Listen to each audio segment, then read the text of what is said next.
Hey, it's me, Big D. D Hooligans. This is my first movie review. Star Wars Rouge One, a Star Wars story. Dun dun dun dun dun dun dun dun dun dun. No no no no no. Okay, yes, I'm a nerd. Whatever. Anyways, so I really love how this movie starts off. I really love the presentation. That's one thing that really captures my attention throughout the whole film. It just looks so awesome.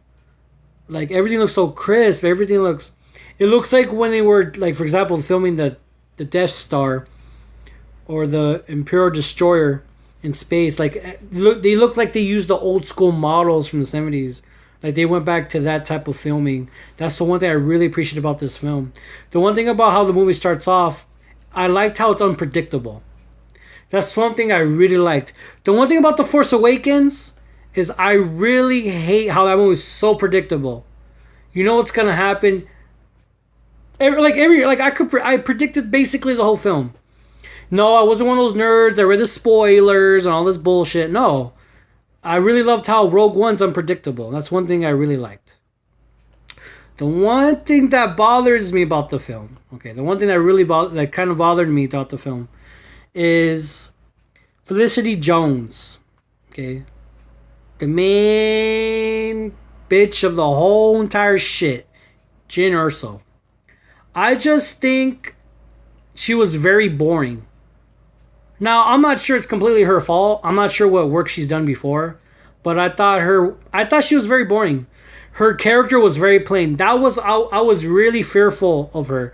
I was watching commercials thinking, everybody else has a cool technique, or they know how to like wield a certain weapon. You know, they could be useful, to their group, Rogue One. I just felt like she was just there. I just felt like, the one part that bothers me, she's always bitching like, I need a gun. Remember that scene where she complains like, I need a gun? She finally gets the gun, and she doesn't do much with the gun. Like, what the fuck is she actually like? She doesn't really do much in the film. I thought she was a big disappointment of the film. Okay. So be it. She's cute. I'll give her that. I thought she was fucking cute. But that's the one other problem I had with The Force Awakens as well. I just thought Rey was just... I don't know. I just thought they were boring. They're not believable. Okay? Innocent English woman with an accent. Wielding a weapon. Saving the galaxy. I'm just kind of tired of it. I'm expecting more like a Ronda Rousey type of bitch. A woman that's believable to be a fighter, to be a rebel. I wasn't a big fan of Jyn at all. I was not a big fan of her. So be it. Felicity Jones, I think she dropped the ball. It was not completely her fault. It's the writers as well. I thought they made her character very plain. Okay? That's just my opinion. She's cute. I'd fuck her. I think she's cute. But I just didn't... I thought she's boring. So be it. The man that played Cassian, which is Diego Luna, I thought he did pretty good. He was okay. I thought the chemistry between him and Jyn was just kind of forced. It kind of reminded me of the prequels with Anakin and Padme. That's what, while I was watching the film, it just felt kind of forced towards the end. Are they going to kiss? Are they going to have a relationship? I'm like, you weren't really sure what this was heading. But the one thing that had, one similarity that they both had, they both lived through a rough childhood. I think that's where they connected. Once they start arguing, once Jyn finds out that Cassian wants to kill her father because of Death Star plans, I think they really find out what they've been through. Especially when they're arguing in front of their Rogue One allies. You get really a sense what they've been through. And I think they kind of it takes them a while, but they respect each other after that. All the things they've been through. They live different lives, but they were battling the same war. Alright, one character we need to talk about is Donnie Yen. I'm one with the Force is with me. I'm one with the Force is with me. Donnie Yen really kicks ass in this film. He did not disappoint. A lot of fans were looking forward to him, and he delivered. He was fucking badass. I think he was my favorite character of the whole movie. He really was.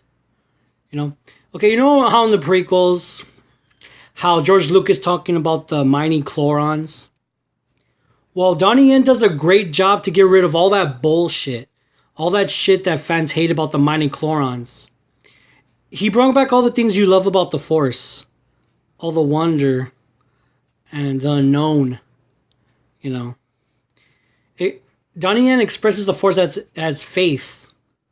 You know. A belief. And he believes in it. I think it was so awesome. The scenes throughout the movie. Like I thought Donnie Yen really delivered. I thought he did a great job. One scene of the film I really did not like.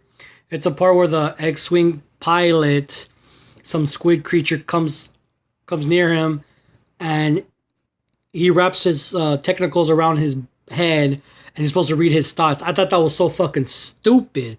That was a really stupid scene. I think that was the dumbest fucking scene in the whole movie. That scene it didn't need to be there. That scene did not need to be there. It was fucking horrible. It was not entertaining. It was fucking stupid. It was really stupid. That scene was dumb. I really did not like that scene at all. You know. One thing about the film I was disappointed in, Darth Vader. Now, it takes him a long time in the movie for him to actually show up. But when he shows up, he does deliver, but this is the problem. I thought they used Darth Vader as bait to get into the movie. Ticket bait. I was hoping that he would be like the main villain, but he isn't. And I thought that was very disappointing. I thought Darth Vader was going to kick ass. I thought he was going to be I thought he was going to be like the main part of the story, and he really wasn't. He was just kind of there. Seeing Tarkin again was actually pretty awesome. The CGI for Tarkin was actually pretty fucking cool. The only criticism I have to nitpick, I know you motherfuckers nitpick too. The only criticism is the eyes. The eyes look like PS4 graphics. Like the eyes, you could tell when you look in his eyes that it's fake. Everything else, pretty fucking good. It's his eyes. It's like it just isn't the same.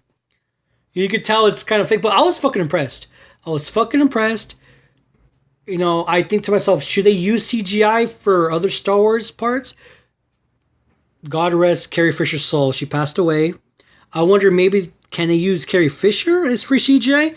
I hope they don't though. Now thinking about it, like I hope really they don't, because I don't think it would really fit the movie well. It would be disrespectful. You know, this is not the first time we've seen this. We've actually seen this Fast and Furious 7 when Paul Walker passed away. So it could work, but I think it only works well when obviously use it correctly. But obviously when you use it just for a little while, for like maybe a scene, 2 scenes, if you're using that, if that person is showing up in a lot of scenes throughout the movie, it's not going to work out. So I thought Tarkin was really greatly used though. I liked it. I thought it was an awesome treat. I liked it. That was cool. Now, I thought the plot of Rogue One, the one thing I found really interesting as fuck was how the exhaust ports, how they're trying to let the rebels know about the exhaust ports so they can destroy this Death Star. They're trying to retrieve the plans. I think that's pretty fucking awesome. It's very creative, and it saves George Lucas. It really does. It saves him. The biggest plot hole all Star Wars fans always fucking hate on. So I thought the ending of the movie, I thought it was actually pretty good. The only thing is, I'm gonna be completely honest with you. When you have so many characters like you do in Rogue One, you know, I think you could have separated that movie into 2 to 3 movies. You know, I would have loved to see Donnie Yen in more movies. I would love to see Tarkin as well. Darth Vader having a bigger role. I think that's one thing. I don't like how they end Rogue One but the great thing about Rogue One is the transition is perfect. You could watch Rogue One and pop in Star Wars A New Hope. I think that's the best thing about Rogue One. Now, this is my verdict. The presentation of the film, I thought it was very, very, very beautifully done. It was fucking good. I really liked how the sceneries of the film, like, I thought the spaceships look fucking organic. I thought it was fucking dope. I really do like the presentation of the film. The dialogue, I do like the dialogue of the film. Jin, obviously Jin's dialogue, I criticized her for about fucking 5 minutes. I wasn't a big fan of her, so everything she did, I kind of care less about. But everyone else, I thought the dialogue was actually pretty awesome. Like I already said before, I think the sour note of this movie is Jin. I just hope, I'm not a sexist or anything, so take a chill pill. I'm kind of tired of them hiring these innocent women to play the main role of Star Wars. I'm just kind of tired of it, you know. I hope the next Star Wars movie we see something else, we see something different, you know. Obviously, Star Wars Episode 8's going to come up. We all know Rey's going to be the main person, but I just hope they have like when they make another side Star Wars movie, because you know they will. Okay, they didn't pay George Lucas $4 billion to fucking just shit on in this fucking amazing franchise. So they're going to make more movies. I'm really curious what they're going to make. I hope in the next movie they have. I'm not really hoping for another female with an English accent that's fucking innocent as fuck, that can't really bring anything to the table. I'm not really interested in that. I'm pretty sure I'm not the only Star Wars fan that thinks that way. So I'm not sure what to think about Episode 8, but I'll do that in another video in the future. You know, Rogue One, this is my verdict. I thought it was a good film. I wouldn't say great. Out of 10, I'd give this a 7.5. That's my verdict. I'd give it a 7.5. Star Wars Rogue One. Because I think Jin really kind of fucks up the film for me. I just think, like I said before, I just think she's boring. I thought her character was very plain. She doesn't really bring anything to the table at all. She's cute. That's about it. So this movie's a 7.5. Now, this is the end of the review. Don't forget, subscribe to D Hooligans.